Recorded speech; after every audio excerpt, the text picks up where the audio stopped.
नमस्कार। आज हम कक्षा 5 विषय पर्यावरण पाठ नंबर 6 बीज से बना पौधा को हम पढ़ेंगे। जो इस पाठ ये चल रहा था, अब इसके अंदर अपन ने पढ़ा था और आगे कुछ इसके अंदर बाकी था कि बिना बीज के उगते पौधे, यानी बिना बीज के पौधे हैं वो किस प्रकार से उगते हैं। तो इसके बारे में अपन ने बात की थी। आपने घर में रखे आलू से बरसात के दिनों में अंकुर निकलते हुए देखा होगा। अब आपके घर पर आपने आलू घर पे देखे होंगे। बरसात के समय में उन आलूओं के ऊपर अंकुर निकलते हैं।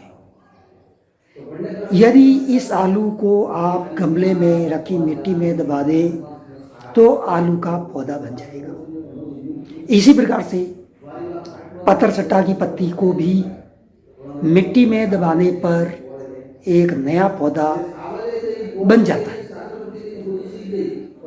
अब इसके अंदर बताया गया है कि मीना के घर पर मनी प्लांट का पौधा पानी की बोतल में लगा हुआ है। मनी प्लांट छोटा। यह देखकर हरका ने पूछा, यह कैसे उगाया? तो मीना ने बताया कि कलिका युक्त टहनी, यानी कलिका से युक्त जो टहनी है, उस टहनी को पेड़ से काट करके लाया गया और उसको पानी की बोतल के अंदर या गमले की मिट्टी में लगाने पर फिर ये बाद में पौधा बन जाता है। तो इसको बोलते हैं हम कलम लगाना। अब हम जानते हैं कि पौधे के किस भाग से नया पौधा बनता है, जो हम इसके बारे में पता लगाते हैं। तो अब जैसे इसके अंदर दिया हुआ है नाम और पौधा। तो अब जैसे आलू है तो ये आलू तना है। फिर उसके बाद में मनी प्लांट, ये भी तना है। पुदीना है तो ये जड़ है। गुलाब है तो ये तना है। चमेली है तो ये भी तना है। और पतरचट्टा है तो ये पत्ती है। बीजों का इधर उधर फैलना। अब बीज होते हैं वो इधर उधर किस प्रकार से फैलते हैं, इसके बारे में हम बात करेंगे। पक्षियों की चोंच के द्वारा आपने देखा होगा कि पक्षियों की चोंच में चिपक करके, जानवरों के शरीर से चिपक करके यहाँ वहाँ चले जाते हैं, या तेज हवा पानी में बह करके चले जाते हैं। तो इन बीजों का फैलना प्रकीर्णन कहलाता है। इन बीजों का फैलना या प्रकीर्णन कहलाता है। तो प्रकीर्णन किसे कहते हैं, ये प्रश्न भी बनता है कि ऐसे बीज जो तेज हवा पानी में बह करके पक्षियों की चोंच में चिपक कर, जानवरों के शरीर से चिपक कर यहाँ वहाँ चले जाते हैं, तो इनको हम, इन बीजों को प्रकीर्णन कहते हैं। अब देखा होगा इसमें आपने ज़मीन के अलावा कहाँ कहाँ पर पौधे उगे हुए देखते हैं। अब इसके बारे में हम बात करते हैं। विदेशों से आए पौधे। अब कुछ पौधे हैं जो विदेशों से आए, अपने यहाँ अपने देश के नहीं हैं और विदेशों से आए। अब विदेशों से कौन से आए उसके बारे में बात करते हैं।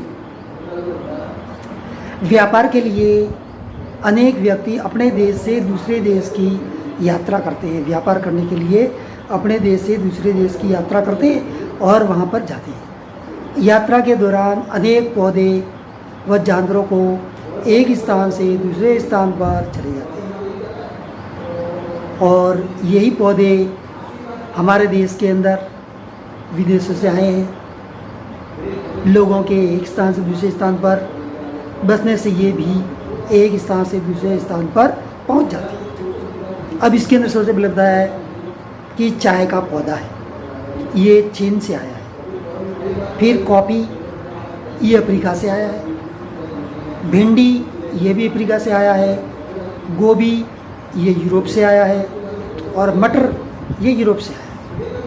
अब इसके अंदर बताया गया है कि भारत में रहने वाले अंग्रेज़ों ने दक्षिण अमेरिका से लेटाना का पौधा ला करके कोलकाता शहर में एक गमले बगीचे में लगाया। एक अंग्रेज़ अधिकारी ने ऑस्ट्रेलिया से यूकेलिप्टस के पौधे को तमिलनाडु के नीलगिरी की पहाड़ियों में लाकर लगाया, इसलिए इसे नीलगिरी भी कहते हैं। भारत द्वारा अमेरिका से मंगवाए गए गेहूं के साथ गाजर घास के बीज आ गए हैं और अनावश्यक रूप से ये भारत के अंदर फैल गए हैं, जो हम सर्दियों के अंदर गाजर को खाते हैं। अब ये इसके अंदर बताया गया चित्र में यूकेलिप्टस का पौधा, लेटाना का पौधा और गाजर घास विभिन्न प्रकार के विदेशों से ये आए हैं।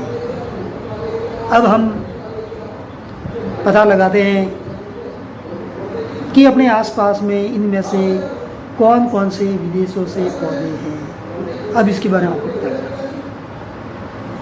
अब हम आज यहीं तक पढ़ेंगे। जय हिंद, जय भारत, वंदे मातरम। इसके प्रश्न उत्तर हैं, ये आपके व्हाट्सएप ग्रुप पर भेज दिए जाएंगे। तब तक के लिए जय हिंद, जय भारत, वंदे मातरम।